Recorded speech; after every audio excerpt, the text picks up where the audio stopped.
particular way, ngayong gabi bibigyan natin ng kakaibang luto. Kung kanina gumawa na tayo ng barbecue tocino at dulong pasta and pate, ngayon naman maghito tayo. Pero instead na ihawin, pa-crispy natin at samahan natin ng masarap na sasa. Tama. Kasama pa rin natin si Chef Martin. Martin de Rosario in the house, of course. So ito, gagawin ko na. Sige, Chef. Alam mo, madaling bilihin ang hito, di ba? Kaya dalag, pwedeng bilhin dalag. Kung walang hito, dalag naman. Okay. Medyo madulas kasi nga pagka sabi nila pag hito parang ayaw mo parang ganun. Pero sa akin, dahil pag bumili ako sa palengke, hinahaplos-haplos ko yan. Bakit? Doon mo malalaman kung sariwa o bilasa. Kasi pag ang ano mo, yung hindi na malagkit-lagkit, ibig sabihin, luma Hindi na na po siya yung... fresh. Ayan po. Gumagalaw pa, buhay pa. So pag dumudula, Chef, ibig sabihin fresh na fresh. Oh, yan. Kita na yan, ha? Yan. Kita mo? Sariwa po yan. Okay. So, guguhitan lang natin sa gilid. Ganyan lang.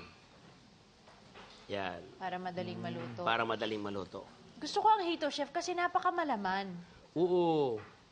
At saka naalala ko sa Thailand ako, maraming version nito, Bettina. Yes. Not only for frying, pagkatapos mo i-fried, pwede mo gawing salad, catfish salad. Para siyang ano, Chef, parang yung adobo flakes, pero hito, so may flakes yung salad mo. Tapos Yes. ang dressing niya, tamarind base.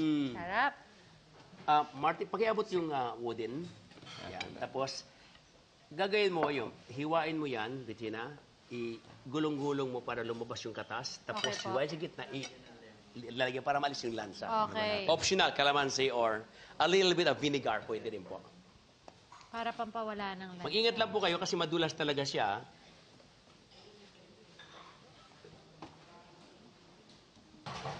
Ito nakanganga pa. Okay na? Ayan. Then of course, salt. Okay. Ayun. Salt. Yan. Season with salt and pepper. Pepper. Then, of course, the paprika. Yan. Ang Para may paprika, sipa. pampatanggal ng langsa. Okay. Bago natin siya, i-dredge siya. Is this flour, Chef, or cornstarch? Cornstarch po, para maging crispy. Okay. Yan. So, mas malutong ang finish kapag cornstarch po ang gamit kesa all-purpose flour. Yes, tama po yun. Yan, palit natin yung ating... Okay. Ayan.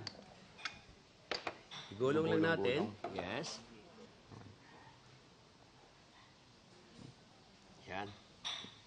Mark, lagyan mo dyan. Sarap naman, pinulbuhan pa. Oo. Hingi pa ako ng cornstarch sa kapitbahay.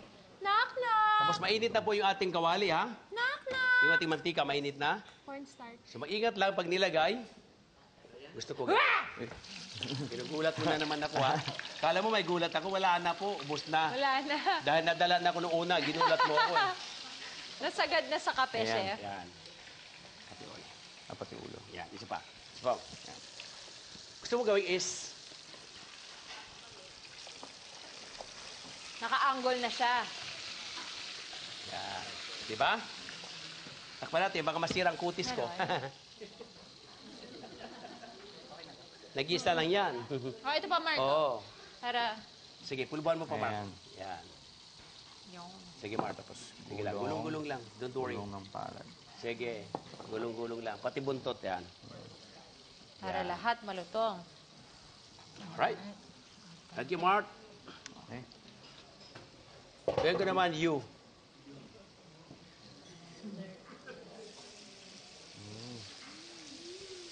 Yon. Wow. Ang sarap naman itong salsa na to. May watermelon, may mangga.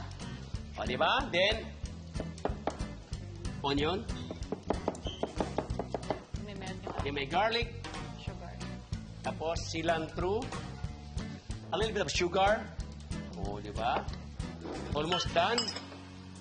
Inan ko lang aking crispy hito. Yan. O, luto na to. Pets. Nagmukha siyang giant sugpo, Chef. Buwasin ko na lang kaya to. Okay. Itong marami. Oh, sa akin na lang to. O, yan. Siya na lang yan. Tapos, ilagyan ko ito ng garnish dito. Gilid. At saka sa gilid din. Para medyo mabawi na maganda, di ba? Nice. O, ayan, di ba? Alright! Ready-to-eat na ang ating crispy hito with watermelon and mango salsa. Let's eat! Kain na! One, two! Yes! Yahoo! Yes!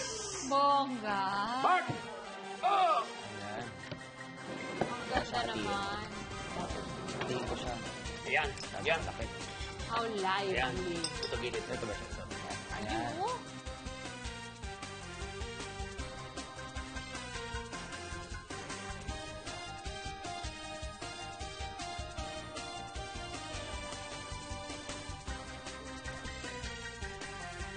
Akala ko ba tatlo yung hito, ba't dalawa na lang? Alam mo na. Nalaglag ba? Naubos na. Parang enjoy mo, Martin, ang ating crispy hito. Favorite ko sa lahat ng ginawa. Oh. niya. Kasi, at saka, bagay na bagay yung salsa, yung mango watermelon salsa dun sa hito. Oo. Sobrang sarap. Anything fried kasi talaga, kailangan meron kang ensaladang katabi, no? Saka, Nakakawalang umay. correct. Diba? Sige, kain ka lang dyan, ha? Kasi Okay. hindi pa tapos yan. Yes, syempre hindi kumpleto ang gabi pag walang masarap na dessert. Kaya abangan ninyo ang kakaibang quiz ni Bettina sa original niyang gagawing pancake sa pagbabalik ng Idol sa Kusina!